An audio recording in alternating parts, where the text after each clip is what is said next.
नमस्कार, मैं हूं हिमांशु और आप देख रहे हैं हलचल इंडिया। बेबाक खबर तेज असर। वक्त तो चला है हलचल इंडिया पर आज की बड़ी खबर का।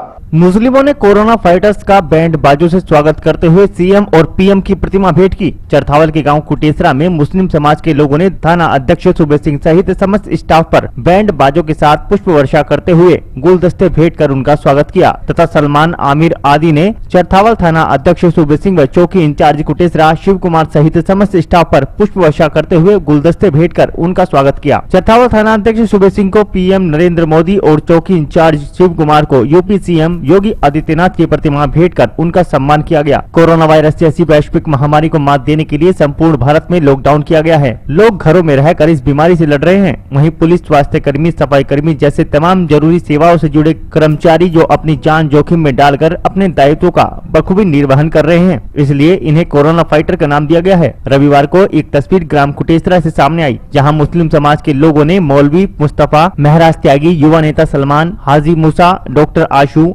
जम्मू मलिक आदि ने चरथावल थाना अध्यक्ष सुबे सिंह और चौकी इंचार्ज कुटेसरा शिव कुमार सहित समस्त स्टाफ पर पुष्प वर्षा करते हुए उन्हें गुलदस्ते भेंट कर उनका स्वागत किया तथा चरथावल थाना अध्यक्ष को प्रधानमंत्री नरेंद्र मोदी व चौकी इंचार्ज शिव कुमार को यूपी के सीएम योगी आदित्यनाथ की प्रतिमाएं भेंट कर उनका सम्मान किया। हमें भी उनका हौसला अफजाई करना। आज कुटेसरा वासियों ने हमारे थाना अध्यक्ष सुबे सिंह जी और चौकी इंचार्ज शिव कुमार जी और उनके समस्त स्टाफ का फूल मालाओं और बैंड बाजे से स्वागत किया और उनका हौसला अफजाई किया है।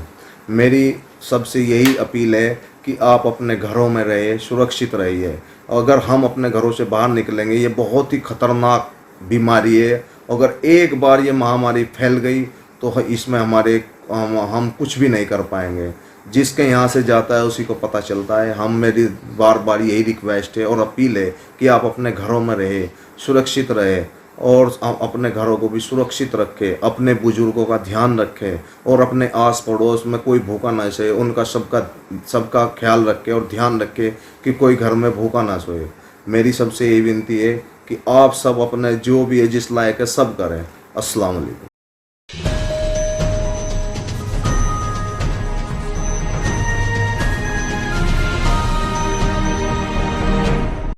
एसएसपी मुजफ्फरनगर अभिषेक यादव ने मीरापुर के बीआईटी मेडिकल कॉलेज में कोरोना से बचाव के लिए बनाए गए क्वारंटाइन वार्ड का निरीक्षण किया। यहां कोरोना से बचाव के लिए रखे गए अन्य राज्यों से आए लोगों से बातचीत कर उनका हाल जाना। इस दौरान उन्होंने यहां ड्यूटी कर रहे चिकित्सकों व पुलिस कर्मियों को कोरोना के खुद की सुरक्षा करने के भी निर्देश दिए। कोरोना से बचाव के लिए बाहरी राज्यों व अन्य जनपदों से आने वाले लोगों को डॉक्टरों की देखरेख में रखने के लिए मीरापुर क्षेत्र के बीआईटी मेडिकल कॉलेज को प्रशासन ने क्वारंटाइन वार्ड के रूप में तैयार किया है। यहाँ प्रशासन ने चिकित्सकों की टीम लगाकर अस्पताल को सैनिटाइज क्वारंटाइन वार्ड बनाया है। पूरे जनपद में दूसरे राज्यों व अन्य जनपदों से मुजफ्फरनगर आने वाले लोगों को कोरोना से बचाव के लिए 14 दिनों के लिए बीआईटी के आइसोलेशन वार्ड में रखा गया, जिन्हें अलग अलग कमरों में व बड़े हॉल में रखा गया है। शनिवार को वरिष्ठ पुलिस अधीक्षक Abhishek Yadav BIT medical college पहुंचे तथा यहां बनाए गए क्वारंटाइन वार्ड का निरीक्षण किया। इस दौरान उन्होंने चिकित्सकों से वार्ता कर आइसोलेशन में रखे गए लोगों का हाल जाना तथा रखे गए लोगों से बातचीत भी की। वह उनसे कोरोना से लड़ाई में सहयोग की अपील करते हुए कहा कि उन्हें यहाँ मात्र सुरक्षा की दृष्टि से रखा गया है, वह ये न समझे कि वे लोग कोरोना से पीड़ित हैं।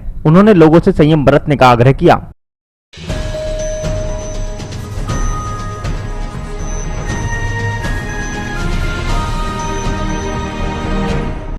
कोरोना जैसी भयंकर महामारी से जहां हर कोई चपेट में है और लॉकडाउन के दौरान हर किसी के सामने बहुत बड़ा संकट पैदा हो गया है, वहीं फूलों की खेती करने वाले किसान भी इससे अछूते नहीं हैं और आज उनके सामने रोजी रोटी का संकट खड़ा हो गया है। लॉकडाउन होने के कारण फूल की बिक्री नहीं हो पा रही। कोरोना में फूल की खेती करने वाले किसानों के सामने रोजी रोटी का संकट खड़ा हो गया है। जो किसान फूलों की खेती करने वाले हैं, वह पहले जब फूल खिलता था तो फूल की तरह किसान भी खिल उठते थे, लेकिन लॉकडाउन के बाद अब किसान जितने फूल खिलते हैं उतने ही उनके चेहरे मुरझा जाते हैं, क्योंकि लॉकडाउन के कारण उनका फूल मंडियों तक नहीं पहुंच पा रहा और फूल खेत पर ही सड़ रहे हैं। बाजारों में फूल न जा पाने के कारण फूलों की खेती वाले किसान अब अपने फूल की फसल को उजाड़ रहे हैं। जहां पहले फूलों की खेती करने वाले किसान फूल से लाखों रुपए का धन कमा लेते थे, अब वही किसान 1 रुपया पाने को मोहताज नजर आते हैं और वह आज इस कगार पर पहुंच चुके हैं कि उनके सामने रोजी रोटी का संकट खड़ा हो गया है। कैलाना तहसील के गाँव मन्ना माजरा में फूलों की खेती करने वाले किसान ओमवीर ने बताया कि वह जनपद बागपत के छपरौली थाना क्षेत्र के गाँव हलालपुर का रहने वाला है और उन्होंने यहाँ पर 20 बीघा जमीन ठेके पर ली थी, जिसके इसके बाद उन्होंने 20 बीघा जमीन पर फूलों की खेती उगाई थी, जिसमें कि उनका फूल की फसल लगाने का 4,300 रुपए प्रति बीघा आता है। उनकी फसल पूरी तरीके से तैयार हो चुकी है और मार्च माह में पड़ने वाले नवरात्रों के लिए उन्होंने पहले फूल की फसल को रोका हुआ था, क्योंकि नवरात्र के दिन फूल की डिमांड बढ़ जाती है और उन्हें अनुमान था कि जो फूल नवरात्रों से पहले उनका 55 रुपए प्रति किलो जा रहा था, वह नवरात्रों के दौरान 80 रुपए प्रति किलो हो जाएगा। इस वजह से उन्होंने अपनी फसल को रोका हुआ था, लेकिन नवरात्रों से पहले ही लॉकडाउन की घोषणा हो गई, जिससे उनका करीब 10 टन माल जो कि तैयार था बिक नहीं पाया। उन्हें लगभग 6 से 7 लाख रुपए का नुकसान हुआ है। ये नुकसान इसलिए देख रहे जी, ठेके पे जमीन ली थी जी, और ठेके पे लेने से फूलवाड़ी खेती करी थी, और इसमें जो है कि नवरात्रि के ऊपर ये रिक्स लिया था हमने। तो नवरात्रि के पास आकर खेत तैयार हो गया, और उस टाइम लोकल जो नवरात्रि से पहले रेट चले था 55 रुपए का रेट था, और नवरात्रि का उम्मीद कर रहे थे, व्यापारी लोग भी कह रहे थे कि उम्मीद करो 80-90 रुपए 100 रुपए तक मंडी बिक सकती है। तो इसलिए 10 टन माल तैयार था खेत में, और फिर लॉकडाउन हो गया, कहीं जा नहीं पाए, कुछ कर नहीं पाए, खर्चा और इसकी कीमत सब कुछ इसी में, मेहनत भी इसी में रह गया। इस टाइम आगे बजा जो है कि 10 बीघे तो उजाड़ दिया, और 10 बीघे बका खड़ा है, इसे देख देख टाइम पास कर रहे हैं, और कोई उपाय नहीं हमारे पास। अच्छा, जो नवरात्रों में 10 टन माल जाना था, लगभग कितने का नुकसान माल का? वो कम से कम है जी, अंदाजा हमारा है 6 लाख 7 लाख के बीच का है जी। हाँ जी, और इसके बाद 15 मई तक की इसकी कैपेसिटी चलने की थी खेत की, और आगे का और जो तो रेट फिर पता लगता कम हो रहा ज्यादा हो रहा, वो अलग था। ये नवरात्रि का नुकसान है इतना। तो अब थोड़ी बहुत डिमांड है फूल की, है बिल्कुल बंद? बिल्कुल लोग है जी, कुछ नहीं है, खाने पीने से भी तंग है, अब कुछ नहीं है। अच्छा, जो ठेके में ली थी मालिक का तो पैसा पूरा देना होगा? मालिक का तो देना है जी, मालिक नहीं छोड़ने का 1 रुपया भी। हाँ, उसने तो कहा भाई ज्यादा हो जाएंगे मुझे कि तुम बांट के दे दोगे, और कम रहेंगे मुझे, मैं कौन सा छोड़ दूंगा भाई, मैं तो तुम्हें खेत सौंप दिया, कुछ भी करो।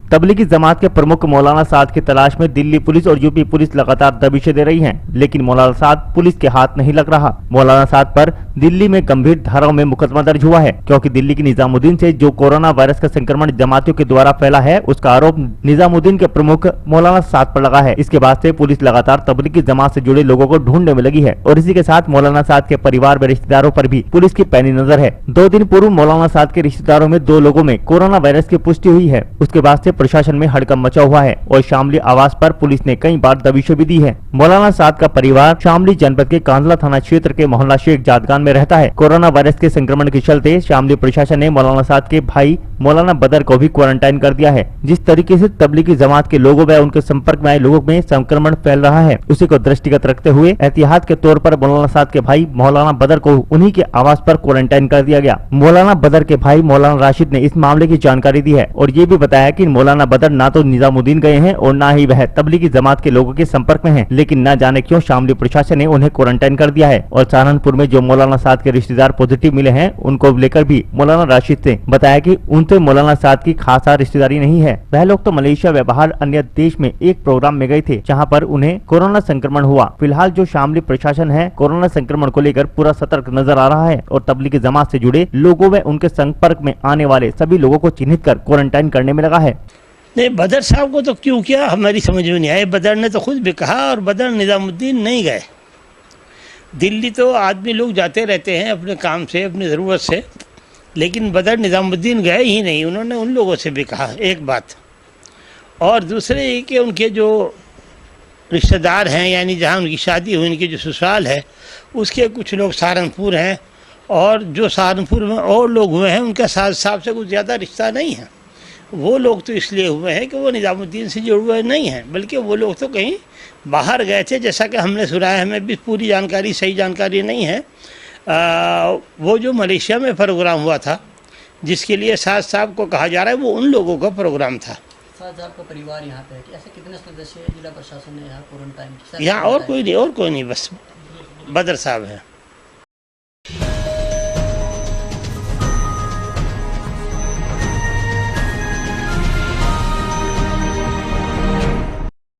जनपद मेरठ के रामराज में बीमार युवक मिलने से हड़कंप मच गया। जनपद मेरठ के बहसुमा थाना क्षेत्र के कस्बा रामराज में संदिग्ध परिस्थितियों में एक बीमार युवक मिलने से हड़कंप मच गया था। लोगों की सूचना पर पहुंची पुलिस ने स्वास्थ्य विभाग की टीम को मौके पर बुलाकर युवक को मेरठ के अस्पताल में भर्ती कराया। रामराज की सहकारी गन्ना विकास समिति के निकट मोहल्ला आसारामपुरी में दोपहर को सड़क के किनारे खड़ंजा पर पड़े करा रहे एक अनजान युवक को देखकर रामराज में हड़कंप मच गया तथा थोड़ी ही देर में यह बात जंगल में आग की तरह फैल गई। युवक की शिनाख्त न होने पर लोगों में तरह तरह की चर्चाएं व्याप्त होने लगी। कोई उसे मंदबुद्धि बता रहा था तो कोई गंभीर बीमारी से ग्रस्त। इसी बीच किसी ग्रामीण ने मामले की सूचना डायल 112 पर कर दी, जिस पर थोड़ी ही देर में डायल 112 पीआरबी व बहसुमा पुलिस मौके पर पहुंच गई तथा पुलिस ने युवक को बीमार हालत में देखकर मामले की सूचना स्वास्थ्य विभाग की टीम को दी, जिसे 2 से 3 घंटे बाद स्वास्थ्य विभाग की टीम द्वारा मौके पर पहुंचकर एम्बुलेंस की मदद से हस्तिनापुर अस्पताल में भर्ती कराया गया। ग्राम सैदपुर फिरोजपुर रामराज यो यहाँ से कहीं से बाहर जा आगे पड़ गया हो।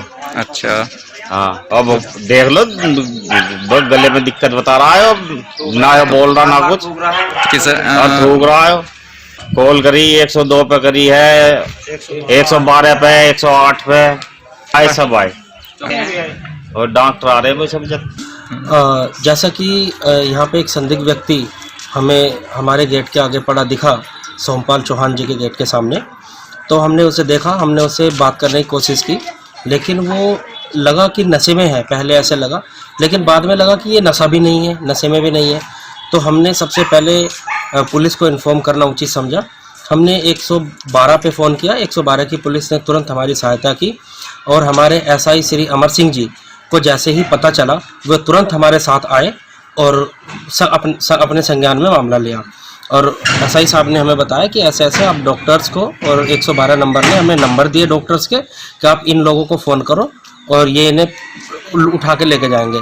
जैसे ही हमें हमारे एसआई साहब और 112 ने जो हमारी मदद की, उसकी वजह से हमारे पास डॉक्टर्स के नंबर आए और हम डॉक्टर्स को कॉल की और हमारे पास फिर डॉक्टर लगभग ये सारा मामला 2 से 3 घंटे चलता रहा। और 3 घंटे बाद पहले 102 आके वापस चली गई क्योंकि उनके पास पूरी किट नहीं थी, और फिर 108 आई और बंदे को साथ में ले गई। उसका हमें ये हमारे पूरे मोहल्ले में, हमारे आसपास के क्षेत्र के जो भी व्यक्ति इकट्ठे हुए, उन सब ने उसे पहचानने से इनकार कर दिया कि हम सब इसे नहीं जानते। तो ये सब मामला हुआ जी आज। तो हमें ये डर था कि कहीं ये संक्रमित ना हो, क्योंकि इतनी बड़ी महामारी चल रही है।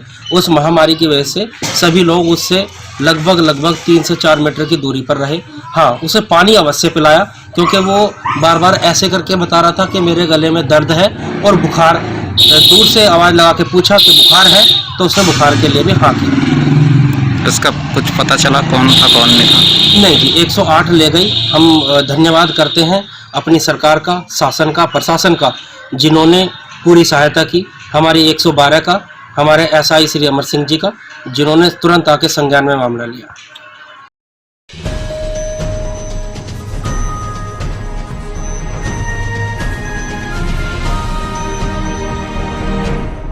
सहारनपुर के देवबंद थाना क्षेत्र के गांव हाशिमपुरा में किसान साजिद खेत से घर जा रहा था तो रास्ते में 4 व्यक्ति उसे आते हुए दिखाई दिए जो उसके खेत की तरफ जा रहे थे। उसे अंदाजा भी नहीं था कि ये लोग उसका खेत का नुकसान कर देंगे। जब वह सुबह 6 बजे खेत पर आया तो उसने देखा कि उसके फिल्टर का पाइप और झोंपड़ी के ताले ईंट मारकर तोड़ दिए गए और झोंपड़ी के अंदर रखी स्प्रे मशीन और कांटा भी गायब मिला। स्प्रे मशीन की कीमत लगभग 4000 रूपए बताई जा रही है। पीड़ित के मुताबिक उसका लगभग 35,000 रूपए का नुकसान हुआ है। 4 दिन पहले इनका झगड़ा हुआ था जिसमें प्रधान ने फैसला करा दिया था। उसी रंजिश के चलते उसका नुकसान किया गया है। पीड़ित ने तहरीर चौकी में दी है। चौकी से तहरीर देकर वापस अपने घर पहुंचा तो दूसरे पक्ष ने उसके घर पर पथराव कर दिया, जिसमें पथराव के दौरान 3 लोग गंभीर रूप से घायल हो गए। मामले की सूचना मिलते ही पुलिस मौके पर पहुंची और घायलों को अस्पताल में भर्ती कराया। वहीं पुलिस ने मामले की जाँच पड़ताल शुरू कर दी है। मामला ये हुआ कि रात हम यहाँ से जंगल से अपना काम निपटा के स्प्रे वगैरह करके घर जा रहे थे, तो हमने रात जब थोड़ा अंधेरा हो गया तो उधर से हमने 4 लड़के आते हुए देखे जो हमारे खेत की तरफ जा रहे थे। हमें इस बात का कोई शक नहीं था कि ये कुछ हमारा नुकसान करेंगे। अगर नुकसान कुछ करते तो वो फल खाते, लेकिन उन्होंने आके, हमने जब सुबह देखा तो हमारा ट्यूबवेल वगैरह सारा तोड़ रखा था, ईंटें बजा रखी थी।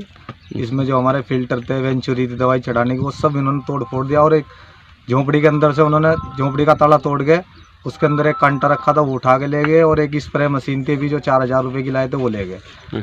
तो सुबह को जब हमने आके देखा, जब हमें ये सारा नुकसान नजर आया, तो हमें उसके बाद हमें ये वो है कि वही चारों लड़के थे। इससे पहले हमारा कभी कोई नुकसान नहीं हुआ। अच्छा, इससे पहले कोई मामला चलता था उनके साथ तुम्हारा? हाँ, मामला है था 3-4 दिन पहले। वो भतीजा था, उसके साथ उनकी कुछ बोलचाल हुई थी। अच्छा। उसे लेकर मैंने उन्हें, वे बोल रहे थे, मैंने उन्हें जाकर छूट छुटा कर दी थी और उन्हें धमका दिए थे। तो उसी रंजिश में उन्होंने आगे करा। नहीं तो 4-5 महीने से यहाँ कभी कोई नुकसान नहीं हुआ। 7 महीने हो गए मैं ये स्ट्रॉबेरी का प्लांट लगा रखा। लगभग कितनी तादाद का नुकसान होगा, कितने रुपए का नुकसान होगा? लगभग ऐसा सारा नुकसान ऐसा हो रहा है 35,000 रुपये करीब, क्योंकि इसका सामान यहाँ नहीं मिलता है, सब सहारनपुर से ही मिलता है और कंपनी का ही आदमी आके इसे लगा के जाता है। तो उसमें तुमने तहरीर वगैरह दी? हाँ, मैंने चौकी में तहरीर दे के आया हूँ। तो उसमें कोई कार्रवाई हुई नहीं हुई? अभी देखते हैं। अभी थोड़ी देर पहले ही मैं गया था, अभी दे के आया हूँ। अभी उसके बाद आप लोग से मेरी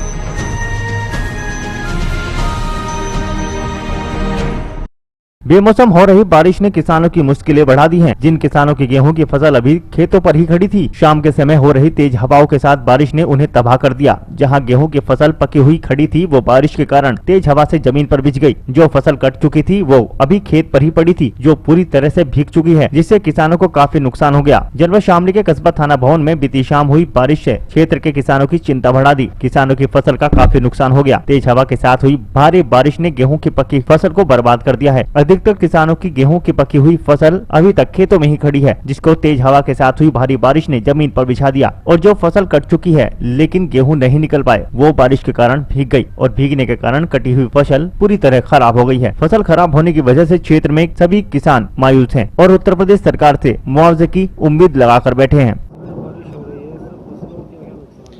ये गेहूं की जो फसल है वो गिर गई सारी। कुछ कटे हुए थे, खड्डे हुए सारे बेकार हो गए। कुछ ओलों में नुकसान हो रहा, बेकार हो जाएंगे सारे गेहूँ। कुछ नहीं रहना, खराब तो ही रहे। बारिश से बहुत मोटा नुकसान है। और कौन-कौन सी फसलों को नुकसान है? ये गोभी है, जिन्हें भी नुकसान है। और सारी जो छोटी मोटी आम है, इनसे भी नुकसान है जी। हवा में झटका सारा है। अभी जैसे गेहूं की फसल कटी हुई है, इसको क्या नुकसान है? इसमें जो पड्डा जो बनता है वो सारा काला पड़ जाएगा और जो खड्डे गिर गए में बिल्कुल खत्म ही हो जाएंगे। दाना बारीक हो जाएगा, कुछ निकलना ही नहीं उनमें। तो आप सरकार से क्या उम्मीद करते हो? बस सरकार अगर कोई मदद कर दे तो ज़्यादा अच्छा है जी। क्या खाएंगे पूरे साल, ये बहुत दिक्कत बन जाएगी। इसके अलावा और कोई सहारा भी नहीं हमारा। जो था साल भर का जो कुछ है, किसानों को बहुत मोटा नुकसान है इससे।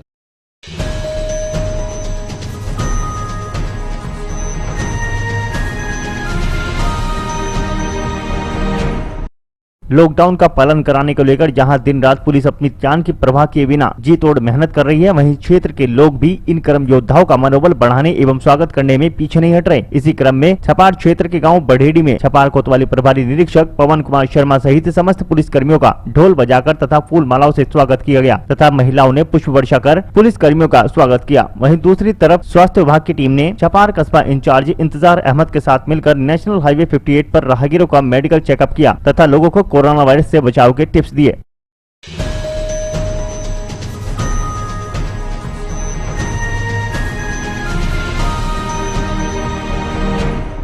कोरोना वायरस के चलते पूरे देश में हुए लॉकडाउन के बाद जहां पुलिस रक्षक बनकर जनता की सेवा करने में दिन रात पुरजोर मेहनत कर रही है, वहीं लॉकडाउन के दौरान अपने वाहनों से हाजी महबूब के नेतृत्व में सैकड़ों मुस्लिम समाज के लोगों ने घरों की छत से सोशल डिस्टेंस का पालन करते हुए सीओ जांसर शकील अहमद तथा मीरापुर इंस्पेक्टर HN सिंह और SSI करमवीर सिंह तथा कस्बा इंचार्ज जितेंद्र शर्मा सहित पुलिस स्टाफ पर पुष्प वर्षा की और माला पहनाकर उनका उत्साहवर्धन किया और कहा कि मौजूदा हालात में यहाँ कोरोना के संक्रमण के चलते आम आदमी अपने बचाव के लिए एक दूसरे से बच रहा है, वहीं पुलिस अपने परिवार की चिंता किए बिना दिन रात मेहनत कर जनता की सेवा में लगी हुई है। इस दौरान गांव कैथोड़ा के प्रधानपति हाजी महबूब, डॉक्टर साबिर, डॉक्टर सरताज, डॉक्टर यूसुफ इकबाल, तारिक इस्लाम, नौशाद, कल्लू मिस्त्री, जाबर, शौकीन आदि लोग मौजूद रहे। देखिए, उद्देश्य क्या, बल्कि एक बहुत बड़ी महामारी से आज हमारा देश बल्कि विश्व लड़ रहा है और ऐसे में हमारा पुलिस प्रशासन और हमारे डॉक्टरों की टीम और पत्रकार बंधु जितने भी जा कर मेहनत कर रहे हैं, तो हमारे पास तो केवल इसके अलावा कुछ नहीं कि हम उनके लिए ऊपर वाले से दुआ करते हैं, प्रार्थना करते हैं और ऊपर वाला आप सबकी हिफायत फरमावे, क्योंकि आप लोग जान की परवाह ना करते हुए, अपने बच्चों की परवाह ना करते, हमारा पुलिस प्रशासन और सब लोगों को समझा रहा है कि भाई लॉकडाउन का पालन करो और इस महामारी से जो पूरे विश्व के अंदर फैली हुई है, इस महामारी से हिफायत करो, घरों में रहो। तो इसके लिए हमारे गांव वालों ने दिल से, हृदय से प्रशासन का सम्मान किया है और आगे भी हम हर वक्त मेरा गांव पूरी तरह तैयार है। जहां भी हमारी आवश्यकता पड़ती हो, हम आधी रात भी अपने देश के लिए, प्रशासन के लिए हर वक्त सेवा करने के लिए तैयार हैं।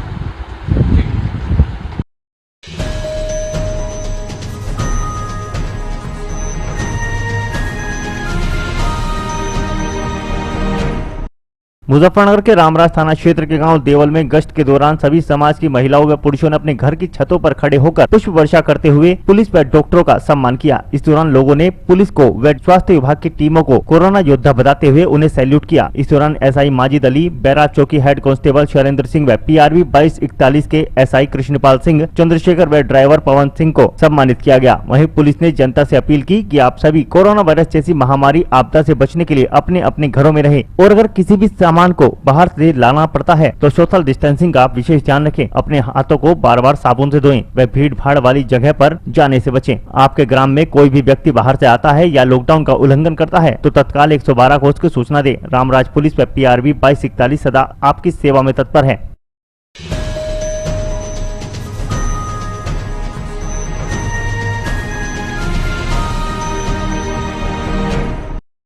आज के बुलेटिन में इतना ही। कल फिर होंगे हाजिर कुछ नई और ताजा खबरों के साथ। देखते रहिए हलचल इंडिया, बेबाक खबर तेज असर।